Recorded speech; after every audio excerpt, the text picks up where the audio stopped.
બાપાની પ્રતિષ્ઠા કર્યા પછી 10 દિવસ પોતાના ઘરે રાખી અને આજે એમને વિદાયનો દિવસ આવ્યો છે એટલે આનંદ 14 દિવસ બાપાની પ્રતિમાનું વિસર્જન થાય છે।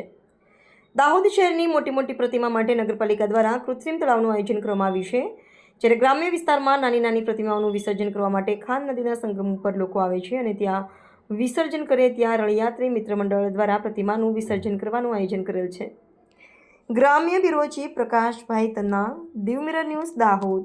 જોઈ શકો છો કે દાહોદ શહેરની અંદર કૃત્રિમ તળાવ બનાવ્યું છે, ત્યાં મોટી મોટી પ્રતિમાનું વિસર્જન કરવામાં આવે છે અને ગ્રામ્ય વિસ્તારમાં તમે જોઈ શકો છો કે નાની નાની પ્રતિમાઓ છે જેમનું વિસર્જન સંગમ પર ખાન નદી ઉપર કરવામાં આવે છે અને બહુ મોટી સંખ્યામાં લોકો નાના ગણપતિઓનું વિસર્જન કરવામાં આવે છે અને તમે જોવો છો આપણે અહીંયા લોકોએ સુવિધા કરી છે અહીંયાના રળિયાતી નવયુગ મિત્ર મંડળ દ્વારા અને એ લોકોએ સરસ આયોજન કર્યું છે। જેઓ મૂર્તિનું પ્રતિમાને લઈને નદીના મસ્ત પ્રવાહમાં વિસર્જન કરે છે। બ્યુરો ચીફ ગ્રામ્ય Prakashbhai Bhana, Diu mirror news live, Dahod. Hello नमस्कार जय श्री कृष्ण। हूँ छूँ तमारो प्रिय खजूर भाई। तमाम गुजरातीओने कहीश के सरस मजानुं न्यूज़ एवुं के दीव मिरर न्यूज़ ने जोता रहेजो। जय माताजी, जय श्री कृष्ण।